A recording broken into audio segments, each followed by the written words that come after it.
Salam sehat teman-teman mahasiswa. Perkenalkan saya Firmansyah, Kolek Pradana PH, SKM MKM. Saya merupakan dosen S1 Prodi Kesehatan Masyarakat dengan keilmuan Administrasi Kebijakan Kesehatan. Kali ini saya akan membawakan materi untuk perkuliahan pada hari ini, yaitu mengenai kebijakan global pada asuransi kesehatan. Pertanyaannya yang pertama, sebelum kita belajar mengenai kebijakan global, yang pertama yaitu apa itu asuransi kesehatan. Pada materi ini kita akan membahas asuransi kesehatan itu apa definisinya. Yang pertama kita akan belajar definisi dari asuransi. Yang kedua kita akan belajar definisi dari asuransi kesehatan itu sendiri dan juga manfaatnya. Setelah itu nanti kita akan belajar mengelingi lebih jauh kebijakan-kebijakan yang ada di negara-negara terkait asuransi kesehatan. Nah, kita masuk ke definisi asuransi sendiri. Dari Green dan Rowell, asuransi kesehatan yaitu kontrak atau perjanjian mengikat yang melindungi pemilik asuransi nasabah dari kerugian. Nah, kalau kita lihat dari Green dan Rowell ini mengatakan bahwa asuransi itu untuk melindungi kita. Nah, kita itu maksudnya apa? Nasabah yang membayar asuransi agar terhindar dari kerugian. Nah, kalau definisi dari asuransi menurut Machinko dan Hetiko, yaitu proteksi terhadap kejadian yang tidak diharapkan dalam bentuk kompensasi finansial, yaitu penggantian kerugian yang tertulis dalam kontrak.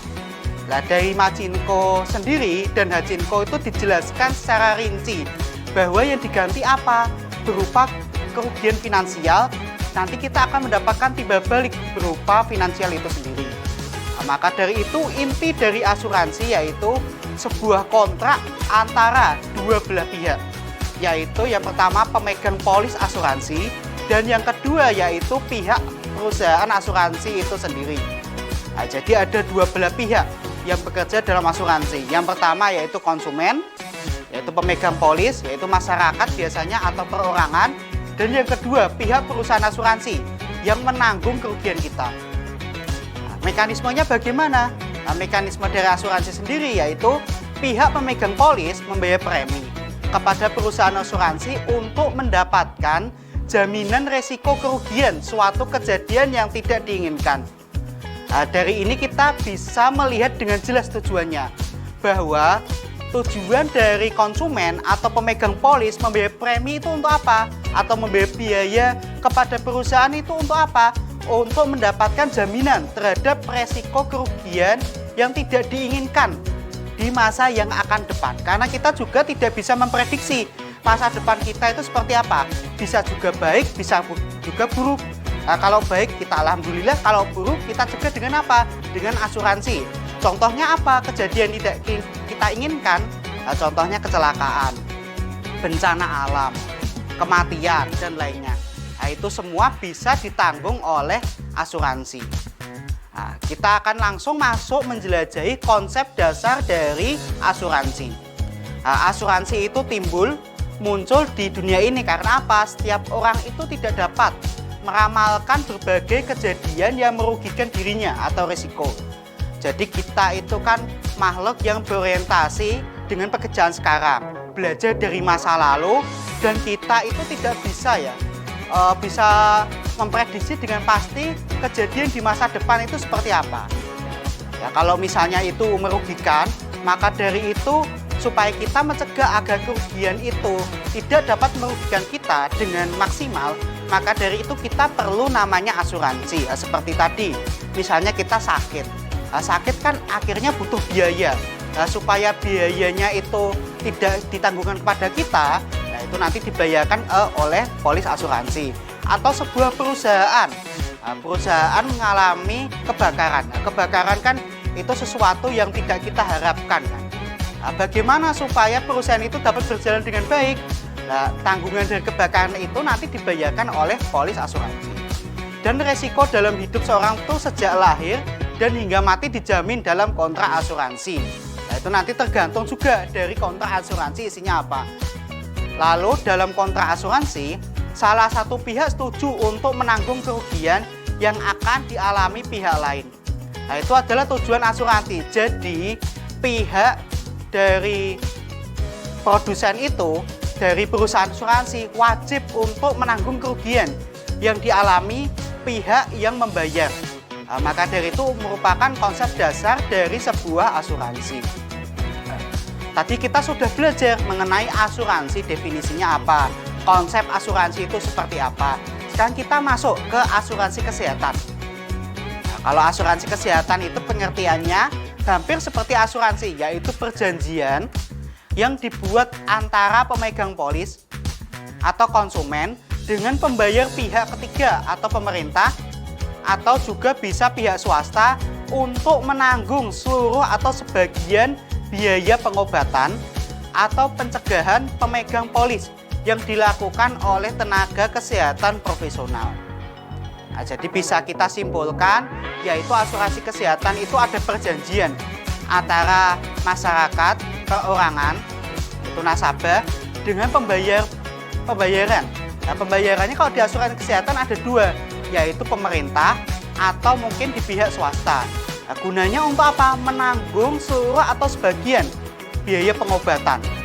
Nah, jadi kalau biaya kesakitan kita itu juga ada treatment-treatment tertentu. Bisa juga seluruhnya nanti tercover, bisa juga hanya sebagian. Nah, itu nanti tergantung dari penyakit masing-masing. Yang mana asuransi kesehatan itu juga dapat digunakan di pelayanan kesehatan yang sudah terdaftar, baik di rumah sakit, puskesmas, maupun tempat klinik lainnya. Nah, dari tadi sudah saya jelaskan asuransi kesehatan, kita dapat mengambil kesimpulan bahwa jenis asuransi kesehatan yang ada saat ini tuh terbagi menjadi dua. Yang pertama, asuransi kesehatan yang sosial. Nah, sosial itu biasanya dikelola oleh pemerintah dan sifatnya wajib. Nah, karena apa? Karena kesehatan merupakan hak asasi manusia. Nah, karena hak asasi manusia, maka dari negara itu wajib untuk menanggungnya. Tapi kan negara tidak bisa ya menanggung semua kesehatan kita, masyarakat kita. Maka dari itu perlu biaya. Maka dari itu dibentuklah asuransi kesehatan. Nah, itu maka bersifat wajib agar kesehatan kita dapat tercover. Semoga di kejadian kedepannya, semisal kita sakit, maka kita itu dapat tercover. Lalu yang kedua yaitu asuransi kesehatan komersial atau privat. Kalau yang pertama tadi sosial, sifatnya wajib. Nah, biasanya dikelola pemerintah dan biasanya itu swadaya, bayarnya itu lebih murah daripada yang kedua ini komersial. Nah, sifatnya sukarela, memang lebih mahal, tapi biasanya lebih mengcover lebih banyak hal mengenai beberapa penyakit yang ada, misalnya kita menderitanya.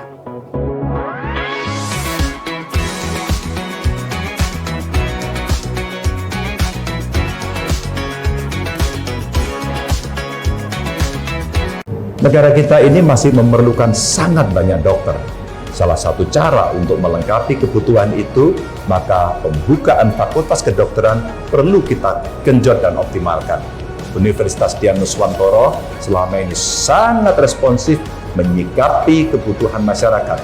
Dengan diluncurkannya Fakultas Kedokteran Udinus ini, semoga jadi salah satu pemicu energi untuk mewujudkan terpenuhinya layanan kesehatan untuk seluruh masyarakat. Sukses selalu ya.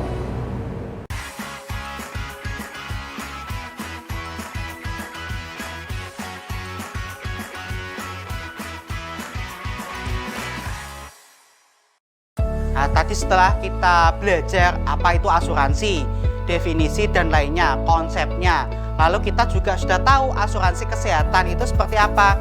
Nah, sekarang kita masuk, kita akan berkeliling di beberapa negara, kita akan mengetahui kebijakan asuransi di beberapa negara itu seperti apa. Nah, sekarang kita akan masuk ke Inggris. Nah, kalau di Inggris, konsep asuransinya itu dikelola dengan nama NHS, yaitu National Health Service. Nah, itu apa? Itu sistem kesehatan yang didanai dan dikelola oleh pemerintah secara nasional yang sebagian besar sumbernya itu dari pajak umum. Nah, jadi kalau di Inggris itu konsep asuransinya itu universal coverage, yang artinya apa? Semua penduduk itu mendapatkan manfaat asuransi. Nah, asuransi itu dibayarkan melalui apa? Melalui pajak. Jadi sumber dari asuransi di Inggris, pembiayaan kesehatan di Inggris, yaitu bersumber dari pajak umum. Lalu di Inggris itu juga memberi kesempatan bagi warganya untuk melakukan tutir. Maksudnya tutir itu apa? Jadi walaupun NHS itu wajib dan digunakan oleh seluruh masyarakat Inggris, tapi dari pemerintah Inggris itu memberikan kesempatan bagi warganya untuk menggunakan asuransi swasta juga. Nah, untuk NHS sendiri memberikan secara gratis hampir semua jenis pelayanan kesehatan seperti pemeriksaan kehamilan, perawatan darurat, juga ada pengecualiannya. Contohnya obat yang diresepkan dan pengobatan gigi dan mata yang mana tidak ditanggung oleh NHS. Nah, kalau NHS ini diperkenalkan pada tahun 1911, jadi sudah 1 abad lebih. Dan pada tahun 2010 sampai 2011 mendanai sekitar 110 miliar. Jadi pembiayaan kesehatan, asuransi kesehatan NHS itu sudah mendanai lebih dari 110 miliar. Dan juga bersifat universal coverage, yang mana semua warga kalau sakit pasti sudah ditanggung oleh asuransi kesehatan. Nah, itu merupakan konsep asuransi kesehatan di Inggris, yang mana kelebihannya mereka tuh sudah menanggung semua warga, mau baik kaya, miskin, baik anak kecil sampai orang tua. Nah, itu merupakan sudah ditanggung oleh asuransi di Inggris NHS. Tapi juga asuransi di Inggris itu juga ada kendala atau hambatannya. Nah, yang pertama masih banyak masyarakat yang mencari private insurance karena antrean panjang yang dialami. Nah, yang dimaksud private insurance itu apa? Asuransi swasta. Karena apa? Karena di Inggris kan sudah di cover oleh NHS itu sendiri. Nah, karena kebanyakan orang yang sakit, maka dari itu ada antrean panjang kalau menggunakan NHS. Nah, masyarakat yang punya dana lebih akhirnya menggunakan asuransi swasta agar dia itu dapat mendapat pengobatan lebih cepat. Karena kalau kita menggunakan NHS, antriannya juga panjang. Nah, tergantung juga dari penyakitnya. Lalu hambatan kedua itu apa di asuransi di Inggris itu? Penerapan sistem yang berbasis pajak, karena NHS itu diambil dari uang pajak, membuat pajak yang ditetapkan lumayan tinggi, sehingga hal tersebut dapat membebani masyarakat. Nah, ini ada di beberapa negara-negara sosial seperti di Skandinavia, Swedia, Norwegia, dan lainnya, yang dimana pendidikan kesehatan itu gratis. Nah, itu merupakan kelebihannya, akan tetapi kekurangannya satu, pajak di sana tinggi. Nah, karena pajak itu kan untuk membayari pendidikan maupun kesehatan yang ada di sana. Nah, tadi kita sudah belajar di Inggris, kita paham tentang NHS, yaitu asuransi yang dikelola pemerintah dan juga asuransi swasta di sana. Kita tadi di Inggris juga paham juga, belajar juga, oh bagaimana toh bentuknya di sana, oh bagaimana hambatan-hambatan yang ada di sana dan perilaku pengguna asuransi di sana. Sekarang kita terbang langsung masuk ke Amerika Serikat. Nah, di Amerika Serikat, asuransi kesehatan itu bernama Medicare dan Medicaid. Nah, beda dengan negara-negara lainnya karena Amerika itu negara federal. Jadi tiap Amerika itu diatur oleh per negara bagian. Dia ada 50 negara bagian, jadi tiap asuransi kesehatan di negara Amerika itu diatur oleh tiap-tiap negara bagian. Jadi ada perbedaan pengaturan antara negara bagian satu dengan lainnya. Nah, negara bagian California beda juga pengolahannya dengan negara bagian Texas dan lainnya. Nah, karena bukan diatur oleh satu negara, tapi diatur oleh negara federal. Nah, maka dari itu di Amerika itu karena konsep ekonominya ekonomi bebas, maka dari itu ada perbedaan kualitas juga. Biasanya kalau di Amerika itu pengguna asuransi sektor swasta itu pelayanannya lebih baik dibandingkan pengguna asuransi dari sektor pemerintah. Nah, maka dari itu secara umumnya biasanya masyarakat Amerika itu masih banyak melakukan pembiayaan kesehatan itu secara langsung atau out of pocket tanpa menggunakan asuransi. Nah, karena terdapat dilema. Nah, dilemanya apa? Jika menggunakan asuransi yang dikelola pemerintah, biasanya pelayanannya tidak maksimal. Tapi kalau mereka mau beli menggunakan asuransi swasta, ternyata mahal. Nah, jadi mereka itu malah menggunakan out of pocket. Kebiasaan dari beberapa masyarakat di Amerika.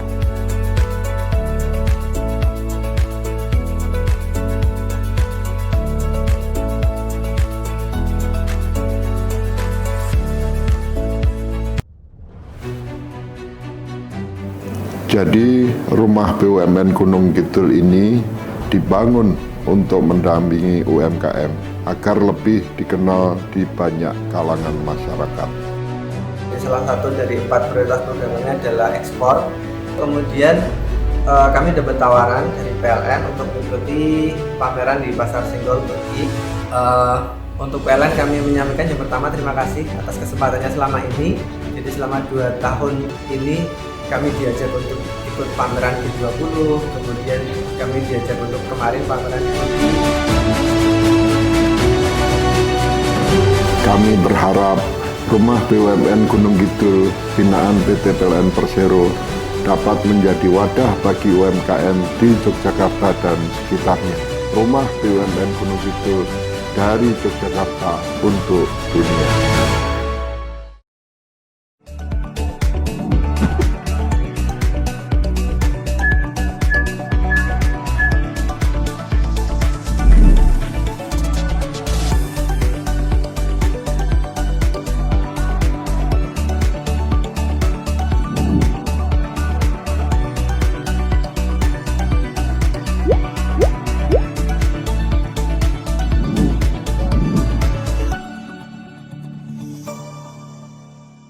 Bapak Sukamto, seorang pedagang kaki lima. Setiap kali pulang dari berjualan, merasakan lutut dan pinggang beliau terasa sakit dan linu. Bahkan jari-jarinya juga sering mati rasa, hingga untuk menunaikan ibadah menjadi tidak khusyuk. Ketika Bapak Sukamto melihat iklan Healthic di TV, beliau coba menghubungi nomor yang tertera dan membelinya melalui pesan antar bayar di tempat atau COD. Healthic berisi 60 kapsul, terbuat dari bahan-bahan alami, sudah lolos verifikasi BPOM, serta bersertifikat halal.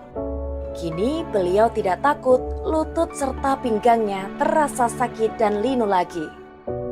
Dapatkan produk Healthic sekarang juga di apotik-apotik terdekat dan juga bisa pesan antar melalui nomor call center yang tertera.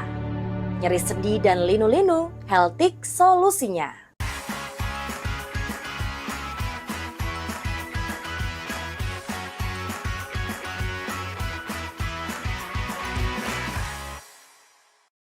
Nah, kita langsung masuk ke benua Afrika. Nah, ini saya generalisir karena di beberapa negara Afrika ternyata konsep asuransi kesehatan itu masih terus berkembang. Nah, kalau kita tahu masih terus berkembang berarti asuransi kesehatan di Afrika itu belum sepenuhnya terwujud. Nah, jadi belum semua negara, hampir semua negara itu belum menerapkan asuransi kesehatan yang universal coverage yang dapat mengcover seluruh masyarakatnya. Nah, karena apa? Yang pertama, kurangnya infrastruktur kesehatan yang memadai. Nah, jadi di Afrika itu masih banyak infrastruktur kesehatan yang belum memadai. Jadi kesehatan itu belum bisa diberikan secara prima. Nah, itu merupakan salah satu dari pentingnya pelayanan kesehatan di bidang kesehatan masyarakat. Lalu ada ketidakstabilan politik dan ekonomi. Nah, penyebabnya apa? Karena di negara Afrika itu masih terus berkonflik. Nah, contohnya yang baru-baru ini di Sudan. Nah, konflik antara pihak militer dan juga pihak politikus. Nah, itu menyebabkan kalau politik tidak stabil, ekonomi biasanya tidak stabil. Nah, kalau ekonomi tidak stabil, pembiayaan kesehatan kan berdasarkan ekonomi. Nah, kalau ekonomi tidak stabil, maka pembiayaan kesehatan, asuransi kesehatannya tidak bisa berjalan dengan baik. Nah, lalu apalagi kurangnya pemahaman masyarakat tentang manfaat asuransi kesehatan. Nah, karena negara Afrika ini masih beberapa penduduknya itu masih literasi tentang pentingnya asuransi kesehatan itu kurang, atau pentingnya yang menjaga kesehatan juga kurang.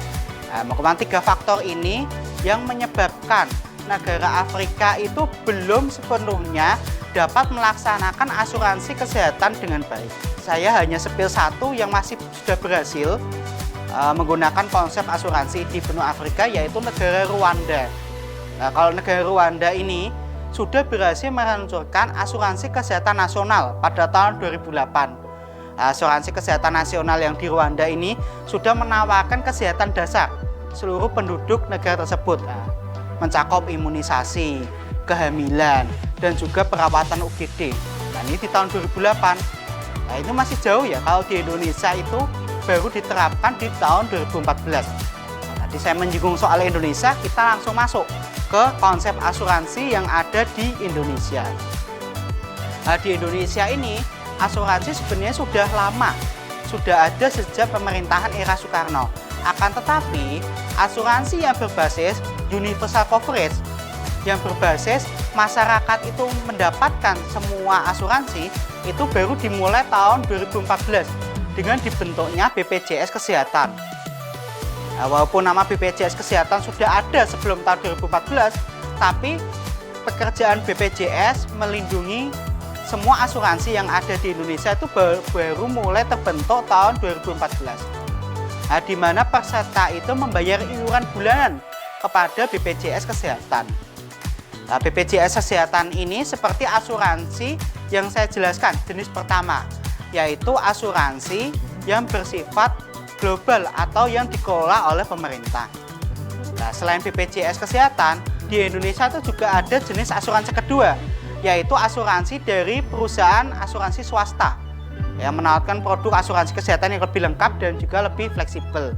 Lalu di Indonesia sendiri, konsep asuransinya juga mencakup program asuransi kesehatan masyarakat untuk masyarakat miskin. Nah, jadi kalau tadi BPJS Kesehatan, masyarakat itu yang mampu itu membayar premi. Nah, premi itu dibayarkan lalu nanti dikelola pemerintah untuk mendapatkan haknya.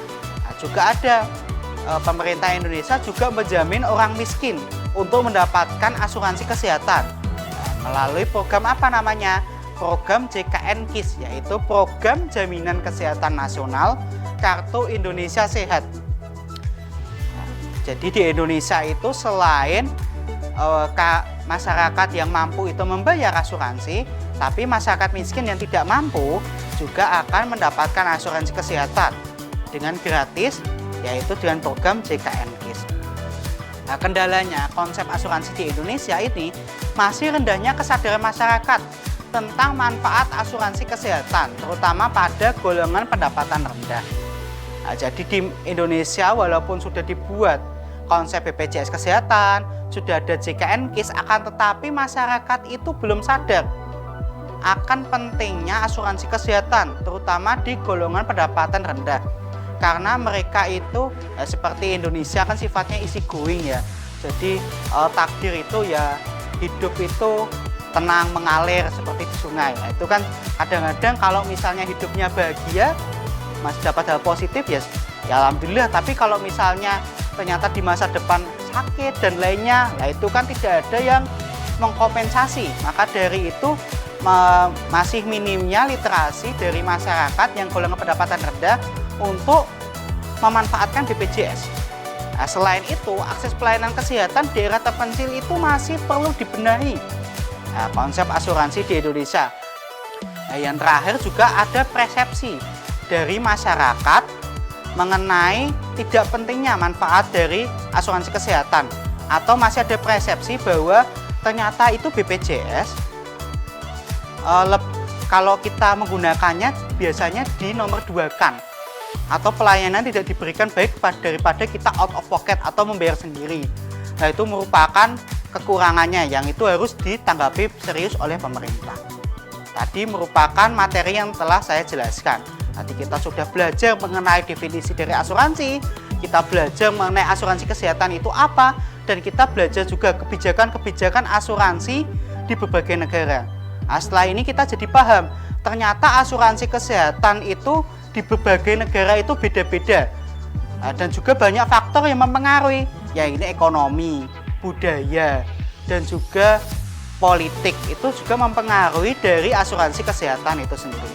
Nah, terima kasih telah mendengarkan materi dari saya. Kita ketemu lagi. Wassalamualaikum warahmatullahi wabarakatuh.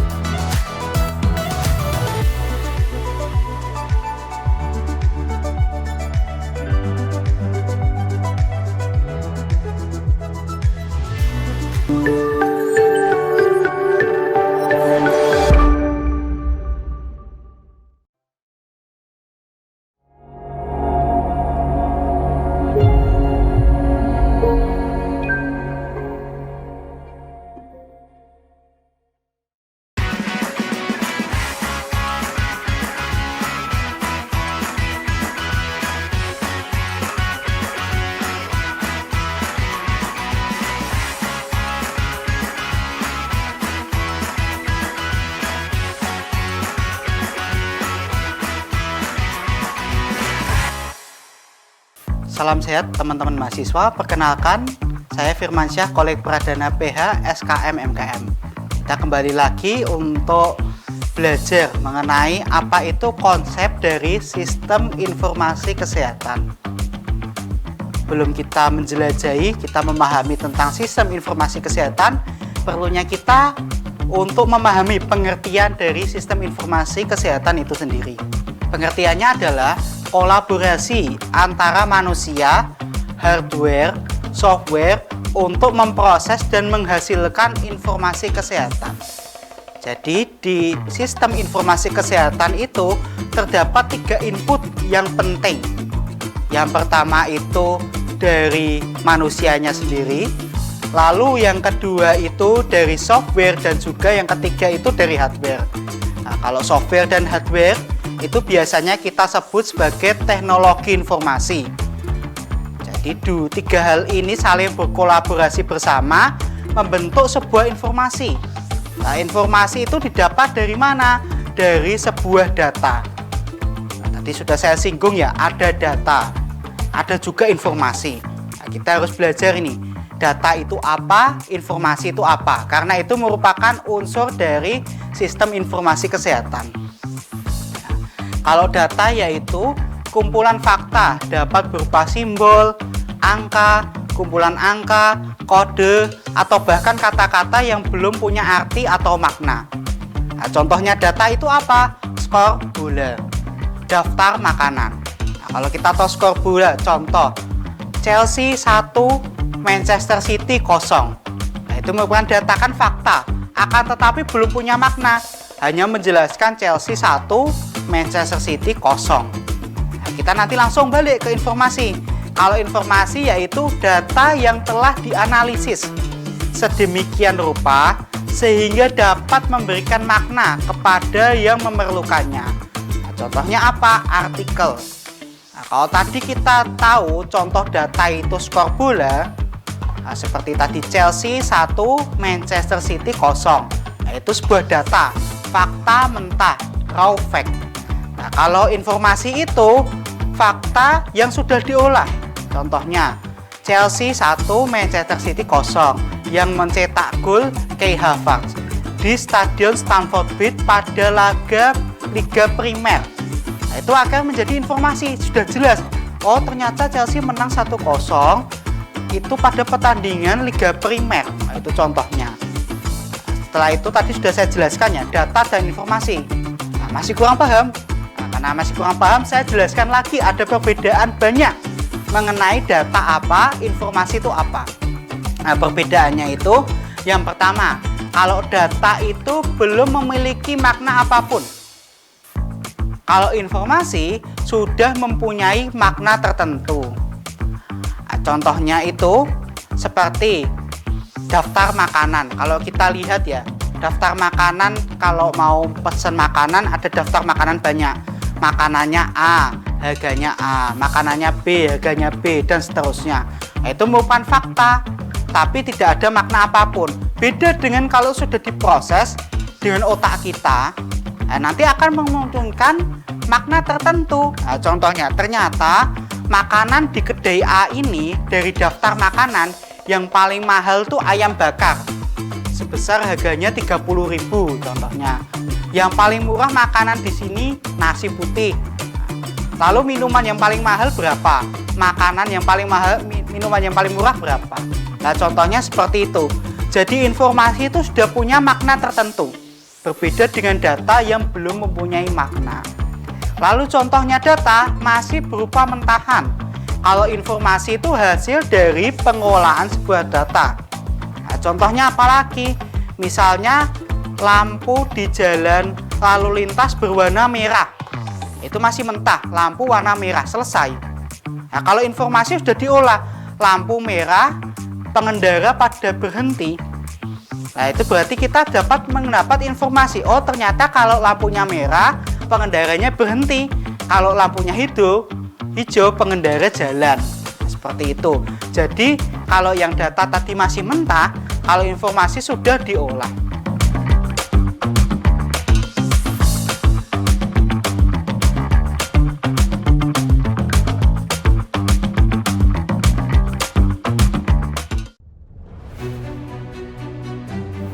Jadi rumah BUMN Gunung Kidul ini dibangun untuk mendampingi UMKM agar lebih dikenal di banyak kalangan masyarakat. Salah satu dari 4 prioritas programnya adalah ekspor. Kemudian kami dapat tawaran dari PLN untuk mengikuti pameran di Pasar Senggol Turki. Untuk PLN kami menyampaikan yang pertama terima kasih atas kesempatannya selama ini. Jadi selama 2 tahun ini kami diajak untuk ikut pameran G20, kemudian kami diajak untuk kemarin pameran di Turki. Kami berharap rumah BUMN Gunung Kidul binaan PT PLN Persero dapat menjadi wadah bagi UMKM di Yogyakarta dan sekitarnya. Rumah BUMN Gunung Kidul dari Yogyakarta untuk dunia.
Jadi rumah BUMN Gunung Kidul ini dibangun untuk mendampingi UMKM agar lebih dikenal di banyak kalangan masyarakat. Salah satu dari 4 prioritas programnya adalah ekspor. Kemudian kami dapat tawaran dari PLN untuk mengikuti pameran di Pasar Senggol Turki. Untuk PLN kami menyampaikan yang pertama terima kasih atas kesempatannya selama ini. Jadi selama 2 tahun ini kami diajak untuk ikut pameran G20, kemudian kami diajak untuk kemarin pameran di Turki. Kami berharap rumah BUMN Gunung Kidul binaan PT PLN Persero dapat menjadi wadah bagi UMKM di Yogyakarta dan sekitarnya. Rumah BUMN Gunung Kidul dari Yogyakarta untuk dunia. Negara kita ini masih memerlukan sangat banyak dokter. Salah satu cara untuk melengkapi kebutuhan itu, maka pembukaan fakultas kedokteran perlu kita genjot dan optimalkan. Universitas Dian Nuswantoro selama ini sangat responsif menyikapi kebutuhan masyarakat. Dengan diluncurkannya Fakultas Kedokteran Udinus ini, semoga jadi salah satu pemicu energi untuk mewujudkan terpenuhinya layanan kesehatan untuk seluruh masyarakat. Sukses selalu ya. Jadi rumah BUMN Gunung Kidul ini dibangun untuk mendampingi UMKM agar lebih dikenal di banyak kalangan masyarakat. Salah satu dari 4 prioritas programnya adalah ekspor. Kemudian kami dapat tawaran dari PLN untuk mengikuti pameran di Pasar Senggol Turki. Untuk PLN kami menyampaikan yang pertama terima kasih atas kesempatannya selama ini. Jadi selama 2 tahun ini kami diajak untuk ikut pameran G20, kemudian kami diajak untuk kemarin pameran di Turki. Kami berharap rumah BUMN Gunung Kidul binaan PT PLN Persero dapat menjadi wadah bagi UMKM di Yogyakarta dan sekitarnya. Rumah BUMN Gunung Kidul dari Yogyakarta untuk dunia.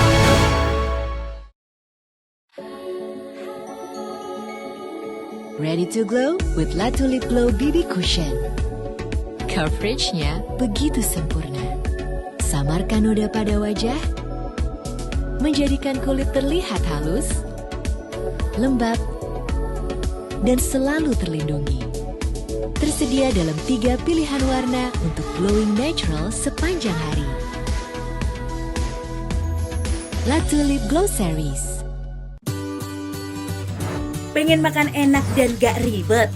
Leleku Bumbu punya solusinya. Dibuat dari lele segar yang berkualitas, diolah dengan bumbu yang ciamik, dijamin bikin ketagihan. Ada lembu mandi di kali. Leleku Bumbu enak sekali.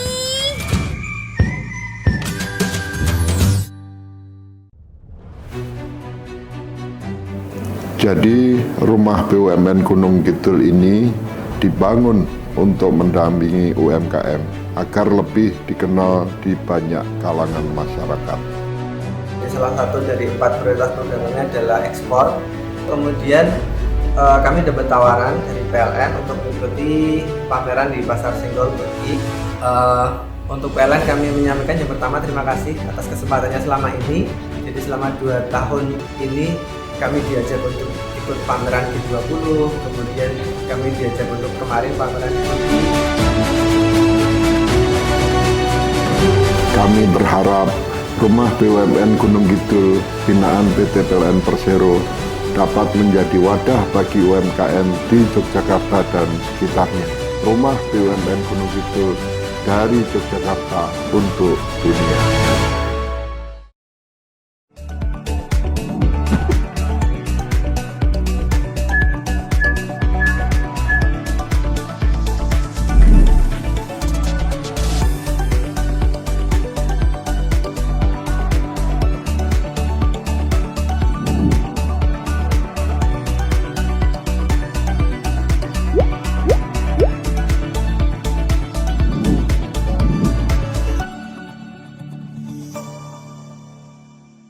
Negara kita ini masih memerlukan sangat banyak dokter.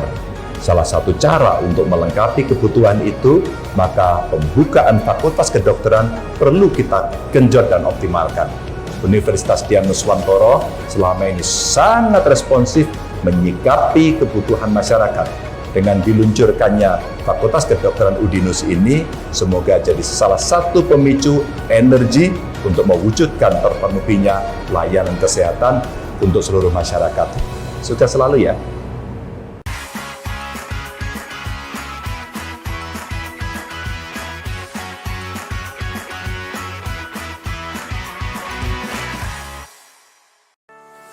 Lalu ruang lingkupnya apalagi? Ada namanya pemantauan kesehatan. SIK ini dapat digunakan untuk memantau kesehatan populasi dan tren kesehatan, serta membantu identifikasi wabah dan penyakit menular. Yang paling kita trenkan kemarin waktu COVID-19. COVID-19 itu kita menggunakan yang paling terkenal yaitu Peduli Lindungi. Peduli Lindungi itu digunakan untuk apa? Untuk memantau kesehatan masyarakat, kesehatan populasi. Bagaimana di suatu wilayah itu apakah tinggi tingkat COVID-19. Misalnya di Kelurahan A, Kelurahan B, Kota A, Kota B apakah tinggi? Seperti itu. Jadi akhirnya kalau kita tahu tempat di sana tinggi, kita bisa menekan dari wabah penyakit itu sendiri. Lalu digunakan untuk apa? Sistem informasi kesehatan digunakan untuk penelitian dan pengembangan. Ini digunakan untuk penelitian, semisal nanti ada data-data dan informasi yang digunakan untuk meningkatkan derajat kesehatan dan juga pelayanan kesehatan. Semisal contohnya, ternyata kunjungan rumah sakit di rumah sakit A rendah. Itu dari informasi yang didapat. Karena rendah, akhirnya diteliti. Kenapa faktornya rendah? Ternyata pelayanannya kurang maksimal. Karena pelayanan kurang maksimal, akhirnya penelitian itu dihasilkan dan digunakan untuk mengambil keputusan dari tingkat direkturnya. Direkturnya akhirnya nanti memperbaiki tingkat pelayanan kesehatannya. Tadi sudah saya jelaskan tentang ruang lingkupnya. Sekarang kita masuk ke manfaat sistem dari informasi kesehatan itu sendiri.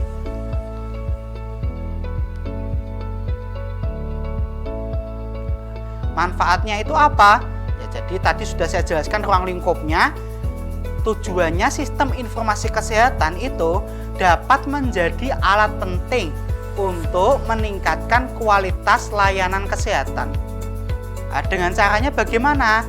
Karena sistem informasi kesehatan itu dapat meningkatkan akurasi dan kualitas data kesehatan. Jadi karena kita menggunakan teknologi informasi, yang mana teknologi informasi itu berbeda dengan manusia. Teknologi informasi itu minim kelupa dan minim salah, berbeda dengan manusia ya. Manusia kalau Anda biasanya kita tahu tempatnya salah dan lupa. Nah, berbeda dengan komputer, teknologi informasi yaitu minim salah dan juga lupa, yang mana meningkatkan akurasi dan kualitas data kita sendiri. Nah, karena akurasi dan kualitas datanya bagus, akhirnya meningkatkan efisiensi dari layanan kesehatan. Nah, contohnya apa? Contohnya sekarang kalau kita berobat bisa tidak mendaftar langsung ke kasir atau ke loket pendaftaran, misal contohnya di puskesmas atau rumah sakit. Kita bisa lewat aplikasi atau lewat web. Nah, itu kan jadi efisien ya pelayanan kesehatan. Jadi kalau kita sakit, kita daftar aja di lewat web, tidak usah perlu berkunjung ke rumah sakit atau puskesmas. Nah, setelah kita mendaftar, kita mendapat antrian, dapat hari kapan dan jam berapa, baru kita datang pada hari tersebut. Bahkan sekarang ada yang lebih efisien lagi. Kalau kita sakit, kita tidak perlu langsung ke dokter. Kita tidak langsung ke pelayanan kesehatan. Dengan cara apa? Sekarang ada namanya Halodoc dan aplikasi sejenis, yang mana kita itu dapat berobat via jarak jauh. Nah, itu kan akhirnya meningkatkan efisiensi dari layanan kesehatan. Lalu yang terakhir yaitu pengambilan keputusan berdasarkan data yang akurat. Tadi sudah saya ceritakan ya, kalau datanya bagus, seperti makanan ya, kalau berasnya bagus, diolah, nanti kan jadinya nasinya bagus ya, pulen ya. Seperti itu juga, kalau datanya bagus, diolah dengan cara yang bagus, akhirnya menghasilkan informasi yang bagus. Nah, kalau informasi yang bagus dapat mengambil keputusan yang bagus juga. Nah, contohnya data stunting, ternyata stunting di Jawa Tengah itu tinggi. Nah, karena stunting di Jawa Tengah itu tinggi, itu dapat dari informasi, maka pemerintah tahu.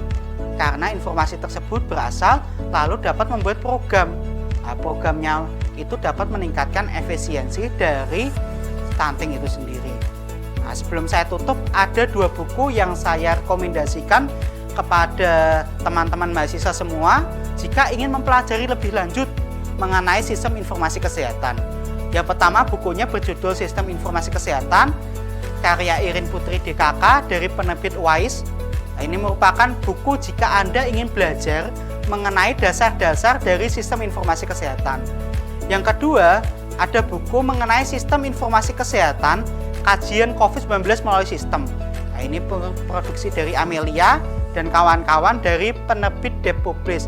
Nah, kalau ini mau mengetahui bagaimana waktu zaman COVID-19 sistem informasi kesehatan itu dapat terlaksana dengan baik. Dengan saya jelaskan 2 buku tadi, berakhirat juga materi yang telah saya jelaskan. Nah, terima kasih atas atensinya. Selamat belajar juga. Saya tutup. Wassalamualaikum warahmatullahi wabarakatuh.